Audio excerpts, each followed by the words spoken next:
नमस्कार। कार्यक्रम बढीघाट गतिविधिमा यहाँहरूलाई हार्दिक स्वागत छ। बढीघाट गाउँपालिकाको सहयोगमा रेडियो सारथीले उत्पादन गर्ने यो कार्यक्रम तपाईँ रेडियो सारथी 107.4 मेगाहर्ज तथा सामुदायिक रेडियो परिवर्तन 92 मेगाहर्ज बुर्तिवाङबाट पनि सुन्न सक्नुहुन्छ। साथै विभिन्न मोबाइल एप्लिकेसनको साथमा रेडियो सारथी.com.np बाट एकैसाथ प्रसारण हुने बढीघाट गतिविधि सारथीको आफ्नै युट्युब च्यानलबाट पनि सुन्न र हेर्न सक्नुहुन्छ।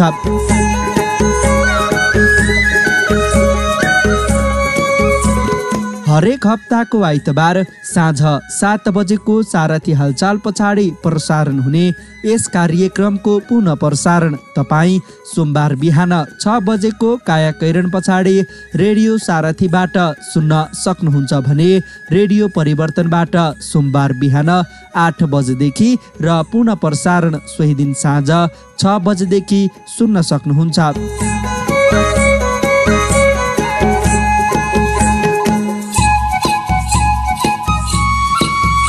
नेपालमा 744 स्थानीय तह लागू हुँदा बागलुङ जिल्लामा साबिका, दगातुमडाँडा, सिसाखानी, जलजला, ग्वालीचोर, भीमगेठे, रनसिंहकिटेनी र दर्लिङ गाउँ विकास समितिहरूलाई समेटेर बढीघाट गाउँपालिका बनाइएको हो।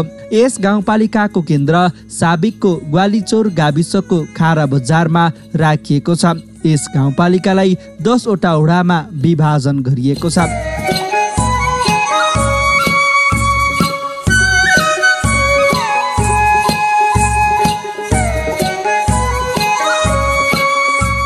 बढीघाट गाउँपालिकाको सिमाना पूर्वमा गलकोट नगरपालिका, पश्चिममा निसीखोला गाउँपालिका प्युठान र गुल्मी जिल्ला, उत्तरमा धुरपाटन नगरपालिका र ताराखोला गाउँपालिका तथा दक्षिणमा गुल्मी जिल्लासम्म फैलिएको छ। गण्डकी प्रदेश अन्तर्गत बागलुङ जिल्लाका 10 स्थानीय तहमध्येको एक बढीघाट गाउँपालिका साबिकका 7 गाविसहरू मिलेर 10 वटा वडाको एउटा गाउँपालिका बनेको हो।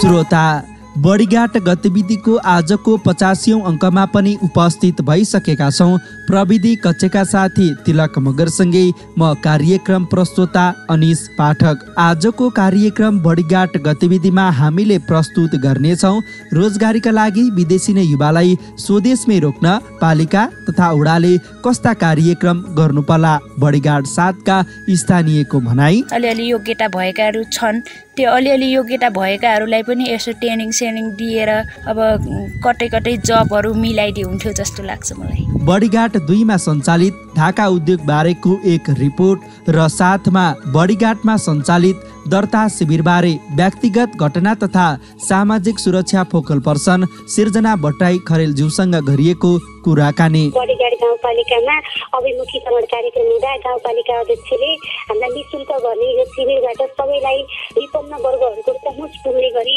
निःशुल्क गर्ने भन्ने घोषणा गरेको हुँदा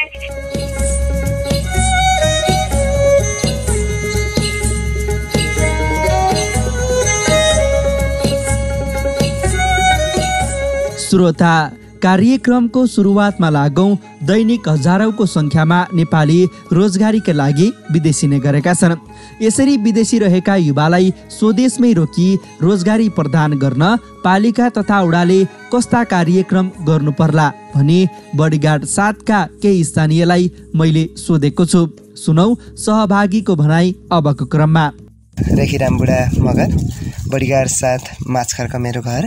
विदेश जान लागेका युवाहरूको लागि रोक्नको लागि हाम्रो युवाहरूलाई रोक्नको निम्ति जस्तै कृषि क्षेत्र अहिले हाम्रो त त्यस्तो हामीसँग कुनै कम्पनीहरू छैन, केही छैन। कृषि क्षेत्रमा कृषिमा लागि परेका युवाहरूको लागि जस्तै बाख्रा पालन गर्छु भनेका युवाहरूको लागि गाउँपालिकाले वडापालिकाले केही हामीलाई अनुदान दिनु पर्यो हाम्रो युवाहरूलाई रोक्नको लागि। त्यसै गरी अब केही व्यवसाय गर्छु भनेर उद्योग गर्छु भनेर सानातिना अब जस्तै भए पाउरोटी भट्टी जस्ता यस्ता माछा पालन जस्ता कृषिहरू गर्न लागेका हाम्रा युवाहरूको लागि गाउँपालिकाले हेरिदिन पर्यो कि उहाँहरूलाई केही अनुदान दिन पर्यो। जस्तै हुन्छ कि आफ्नो लालपुर्जा राखेर भए पनि हैन केही रकम दिएर उनीहरूलाई किस्ताबन्दी तिर्ने व्यवस्था मिलाइदिन पर्यो भन्ने जस्ता मलाई विदेश जाने हाम्रा युवाहरूलाई रोक्नको लागि मैले यस्ता जस्तै भए बिउ बिजन पनि कृषि मार्फत व्यवस्था मिलाइदिन पर्यो जस्ता मलाई यस्तो मेरो आशय विचार छ। हस्, धन्यवाद। समीक्षा पाइजा बुढा, बडीगाडको गाउँपालिका वार्ड नम्बर 7 माछखर्कमा बस्छु। अब युवा वर्गहरूले अब स्वदेशमै बस्नको लागि अब गाउँपालिकाले हैन अब सिपमूलक तालिमहरू व्यवस्था गरिदिए हुन्थ्यो हैन। अब कतिले कृषिमा इच्छुक हुनुहुन्छ हैन, अब कृषि तालिमहरू राखिदिए हुन्थ्यो हैन। अब सबै शिक्षित छन् भन्ने छैन हैन। अब अलिअलि योग्यता नभएको पनि कोही पनि छैनन् हैन। अलिअलि योग्यता भएकाहरू छन्। त्यो अलिअलि योग्यता भएकाहरूलाई पनि यसो ट्रेनिङ सेनिङ दिएर अब कतै कतै जबहरू मिलाइदिए हुन्थ्यो जस्तो लाग्छ मलाई। मेरो नाम चाहिँ टिका गाउँछ है, बडीघाट गाउँपालिका हैन, वार्ड नम्बर 7। विदेश जान लागेका व्यक्तिहरूलाई हैन गाउँपालिका अनि वडाहरूले विभिन्न प्रकारका कृषि अनि त्यसपछि बाह्य जस्तो कि कुनै हाइड्रो पावर अनि त्यसपछि गएर हैन धेरै प्रकारका उहाँहरूको क्यापेसिटी हेरेर हैन उहाँहरूलाई रोजगार दिनुभयो भने गाउँपालिकाले कृषिमा धेरै प्रकारका व्यक्तिहरूलाई राम्रो रूपमा र सस्तो सुलभ रूपमा ब्याङ्कले लोन दिएर गाउँका व्यक्तिहरूलाई राम्रो हिसाबले काम गर्न उत्साहित गरेर उहाँहरूलाई लगाउनु भयो भने व्यक्तिहरू कि यस्तो विदेश जान्छु नै भन्ने व्यक्तिहरू हुनुहुन्छ भने उहाँहरूलाई गाउँपालिकाले कुनै सिप सिकाएर र उहाँहरूको क्वालिफिकेसन बनाएर विदेश जानलाई रोक्न सक्यो भने विकास हुन्छ।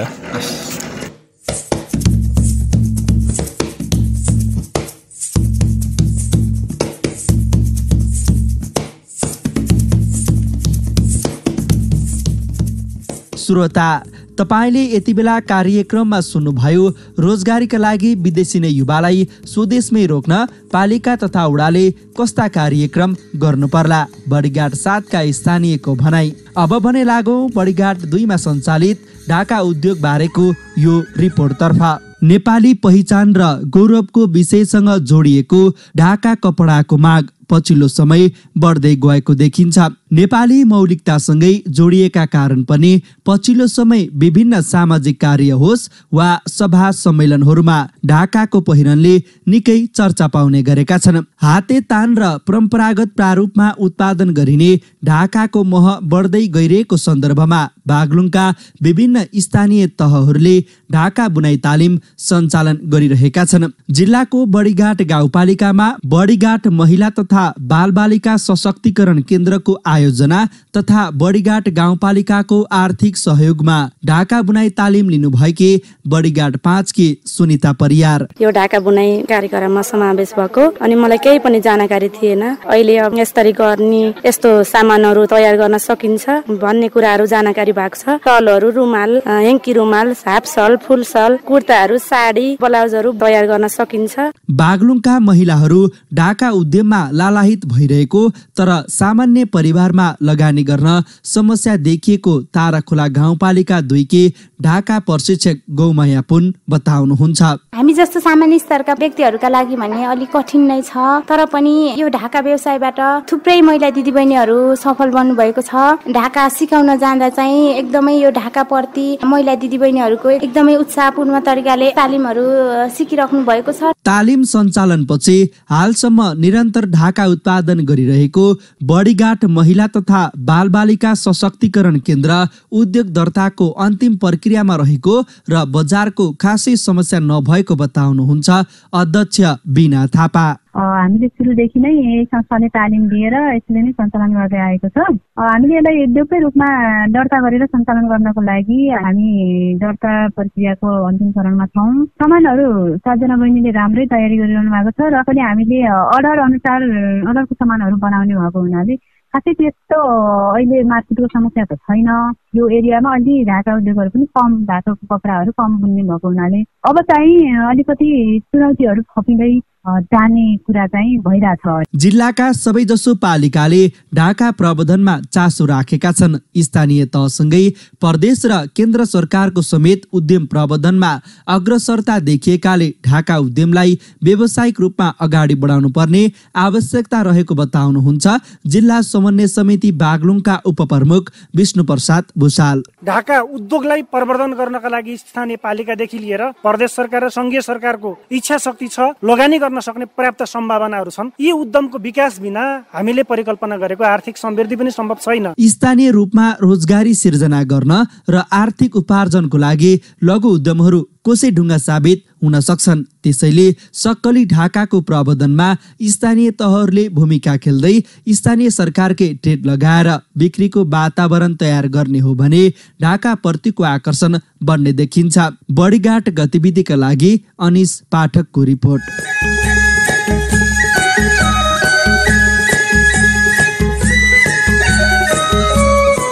कार्यक्रम बढीघाट गतिविधिमा अहिले तपाईँले सुन्नुभयो बढीघाट 2 मा सञ्चालित ढाका उद्योग बारेको एक रिपोर्ट।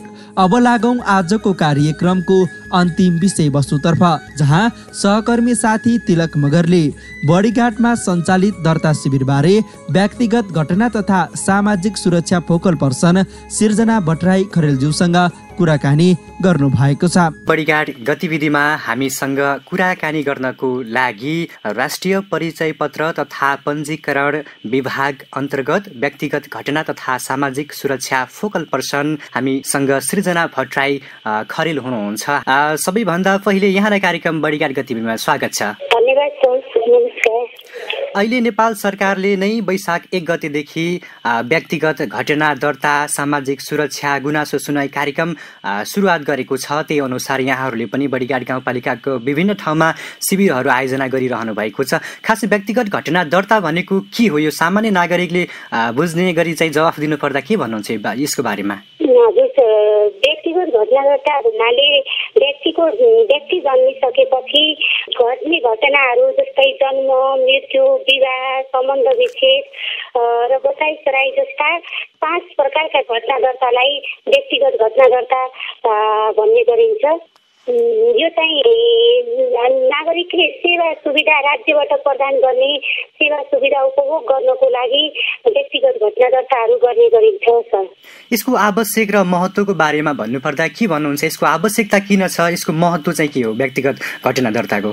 व्यक्तिगत घटना दर्ताको आवश्यकता खास गरी नेपाली नागरिकको लागि पहिचान बन्नु अनि राज्यबाट प्रदान गरिएका सेवा सुविधाहरू उपभोग गर्नको लागि नेपाली नागरिकले राज्यबाट प्रदान गरेका हरेक सेवा सुविधा उपभोग गरेर आफूलाई त्यो घटनाहरूको बारेमा चिनाउनको लागि हो सर। केही दिन अगाडिदेखि यहाँहरूले पनि बढीघाट गाउँपालिकामा विभिन्न शिविरको आयोजना गरी व्यक्तिगत घटनाहरू दर्ता गराइरहनु भएको छ। अहिलेसम्म शिविरबाट कतिजनाको चाहिँ व्यक्तिगत घटना दर्ता गर्नुभयो त? अहिलेसम्म सर हामी बढीघाट गाउँपालिका वडा नम्बर 1, 2, 3, 4 मा हामीले 2078 साल वैशाख 3 गतेदेखि 8 गतेसम्म कार्यक्रम सञ्चालन गरिरहेका छौँ। त्यसको लागि हिजोसम्मको तथ्याङ्क अनुसार हाम्रो बढीघाट गाउँपालिकामा सबै वडाबाट सङ्कलन गरेको डाटा अनुसार करिब 50 जनाले लाभान्वित हुनुभएको छ सर। अनि यो शिविर चाहिँ तपाईँहरूले कहिलेसम्म सञ्चालन गर्नुहुन्छ? हामीहरूले शिविर 20 गतेसम्म सर, 78 साल वैशाख 20 गतेसम्म। भने पछाडि 20 गतेसम्म चाहिँ मान्छेहरूले आफ्नो नजिकको शिविरमा गएर चाहिँ आफ्नो व्यक्तिगत घटनाहरू दर्ता गराउन सक्छन्। हजुर सर, हजुर। व्यक्तिगत घटना दर्ता गर्नको लागि हुन त यहाँहरूले मिडियाहरूबाट सञ्चार माध्यमहरूबाट चाहिँ व्यक्तिगत घटना दर्ता गराउनुहोस् भनेर चाहिँ विभिन्न सूचनाहरू सम्प्रेषण गरिरहनु भएको छ होला, सम्प्रेषण गरिरहनु भएको छ। सबै नागरिकलाई त्यो जानकारी नहुन पनि सक्छ, कतिपयले रेडियो नसुन्न पनि पाउनुहुन्छ। त्यसले गर्दा उहाँहरूले जानकारी दिनको लागि तपाईँहरूले के गरिरहनु भएको छ? केही त्यस्तो कार्यक्रम गर्नुभएको छ ताकि उनीहरूको जानकारीको लागि? सर, हामीले पालिकामा अभिमुखीकरण कार्यक्रम 2 दिनको अभिमुखीकरण कार्यक्रम गरियो। जनप्रतिनिधिहरू अनि त्यसपछि जनप्रतिनिधिहरू, हाम्रो कर्मचारीहरू लगायत त्यहाँ डाटा एन्ट्री अपरेटरहरूको लागि 2 दिनको तालिम सञ्चालन गरियो। त्यसपछि हामीले पम्फलेटहरू, ब्यानरहरू ठाउँ ठाउँमा पम्फलेटहरू, घर घरमा, विद्यालय, स्वास्थ्य चौकी, पाइक पर्ने स्थानहरूमा पम्फलेटहरू पठाएर अनि रेडियो रेसुङ्गा र सारथी मार्फत हामीले प्रचार गरिरहेका छौँ सर। अनि कटुवाल मार्फत हात पारेर पनि टोलटोलमा खबर गरिरहेका छौँ सर। बडिघाट गाउँपालिकामा तपाईँहरूको चाहिँ कति नागरिकलाई चाहिँ अहिलेको शिविरबाट व्यक्तिगत घटना चाहिँ दर्ता गराउनुपर्छ भन्ने तपाईँहरूको योजना चाहिँ कति हो? कति नागरिकको व्यक्तिगत घटना दर्ता गराउने लक्ष्य रहेको छ तपाईँको अहिलेको शिविरबाट? 1600 जनाको लक्ष्य रहेको छ सर, हाम्रो मेन लक्ष्य पञ्जीकरण विभागले तोके अनुसार। तर हाम्रोमा पहिले नै भइसकेको घटना दर्ताहरूको कारणले गर्दा करिब त्यति पुग्दैन कि भन्ने हामीलाई लागिरहेको छ सर। व्यक्तिगत घटना दर्ता गरिरहँदा आम नागरिकहरूले चाहिँ यो चाहिँ पैसा चाहिँ लिने होला अथवा चाहिँ धेरै दुःख दिने होला, अनेक समस्याहरू आउने होला भन्ने पनि छ। तपाईँहरूले चाहिँ व्यक्तिगत घटना दर्ता चाहिँ शिविर आयोजना गरिरहँदा उनीहरूले चाहिँ पैसा तिरेर चाहिँ व्यक्तिगत घटना दर्ता गराउनु पर्ने हुन्छ कि निःशुल्क रहन्छ?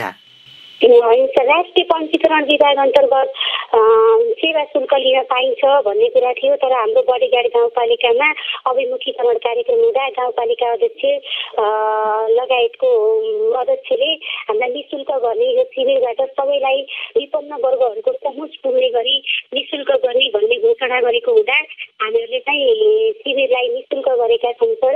अनि कुनै ठाउँमा आयोजना गरेको ठाउँमा त्यहाँ कम जनशक्ति आउनुभयो भने हामीहरूले अर्को ठाउँमा शिविर सारिरहेका छौँ सर, उहाँहरूलाई बढी लाभान्वित हुनुहुन्छ कि भनेर। भने पछाडि चाहिँ शिविरमा चाहिँ व्यक्तिगत घटना दर्ता गराउनको लागि चाहिँ त्यस्तो कुनै पनि शुल्क लाग्ने चाहिँ हुँदैन?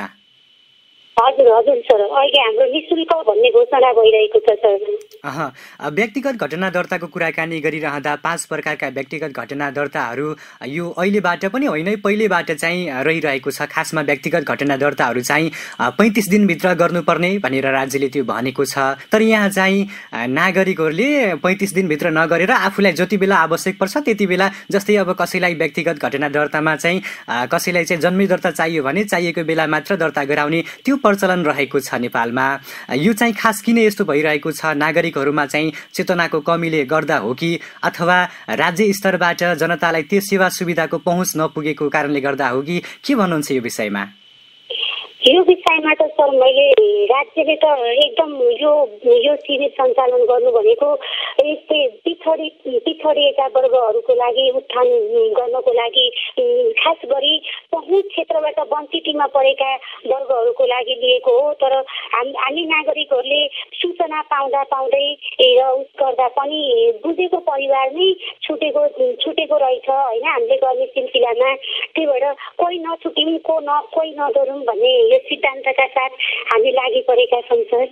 अब व्यक्तिगत घटना दर्ता गराइरहँदाखेरि चाहिँ यसको कहीँ कतै दुरुपयोग हुने हो कि भनेर मान्छेलाई त्यो चिन्ता पनि छ। किन भन्दा पछिल्लो समयमा बैङ्कहरूको चाहिँ अवस्था पनि देखिरहेको छ। किन भन्दा बैङ्कमा चाहिँ ह्याक हुने होइन, आफ्नो व्यक्तिगत घटनाहरू चाहिँ चोरी हुने डर पनि छ। त्यसले गर्दा मान्छे पनि त्यतातिर त्यसको पनि डर भएको हो कि जस्तो पनि देखिन्छ मान्छेलाई। यो चाहिँ कतिको सुरक्षित रहन्छ व्यक्तिगत घटना दर्ता? व्यक्तिगत घटना दर्ता सर अनलाइन पहिला जस्तो हस्तलिखित छैन, त्यो चाहिँ अहिले चाहिँ अनलाइन सिस्टममा भएको हुँदा सर यो घटना दर्ताहरू एकदम सुरक्षित छ सर।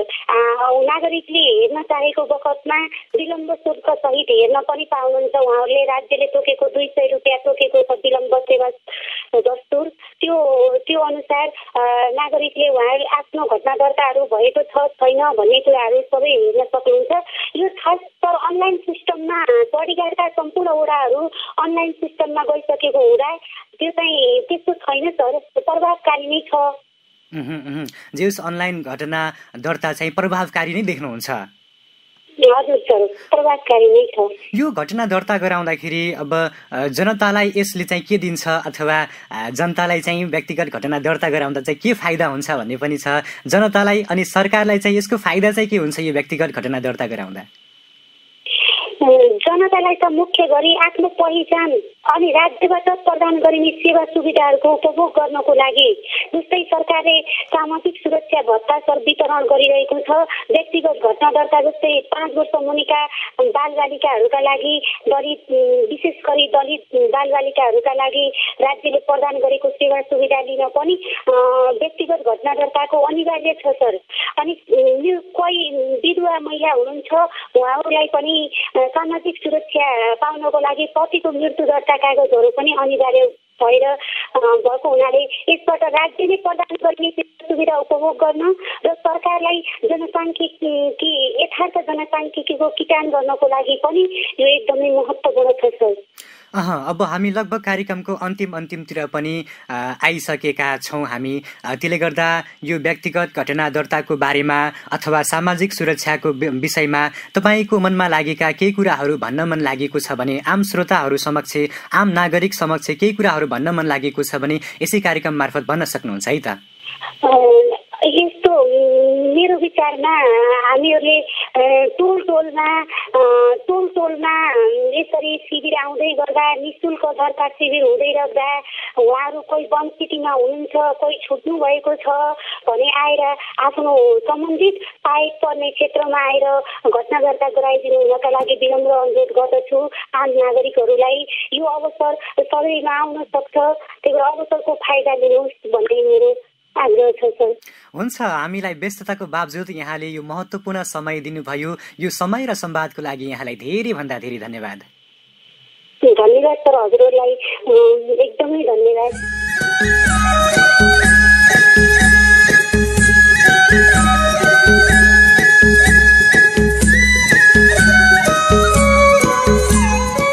श्रोता, बडीघाट गाउँपालिकाका व्यक्तिगत घटना तथा सामाजिक सुरक्षा फोकल पर्सन सिर्जना भट्टराई खरेलज्यूसँग गरिएको कुराकानीसँगै हामी गतिविधिको अन्त्यमा आइसकेका छौँ। बडीघाट गाउँपालिकाको सहयोगमा रेडियो सारथीले उत्पादन गर्ने बडीघाट गतिविधि रेडियो सारथीसँगै बुर्तिवाङ स्थित सामुदायिक रेडियो परिवर्तनबाट पनि यो कार्यक्रम सुन्न सक्नुहुन्छ।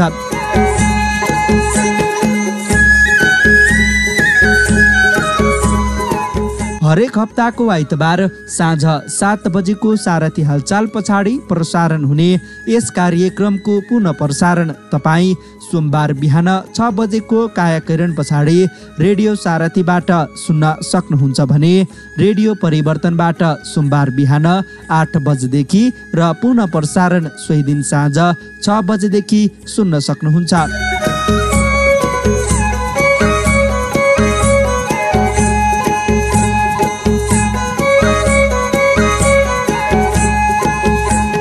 श्रोता, आजको कार्यक्रम तपाईँलाई कस्तो लाग्यो? कृपया सुझाव सल्लाह दिन नभुल्नुहोला, जसको लागि रेडियो सारथीको फोन नम्बर 079969590 मा फोन, रेडियो सारथी @gmail.com मा मेल, हाम्रो सामाजिक सञ्जाल फेसबुकमा रेडियो सारथी सर्च गरी म्यासेज गर्न सक्नुहुन्छ। साथै रेडियो सारथी 107.4 मेगाहर्ज खरबाङ बागलुङमा पनि पत्रचार गर्न नभुल्नुहोला।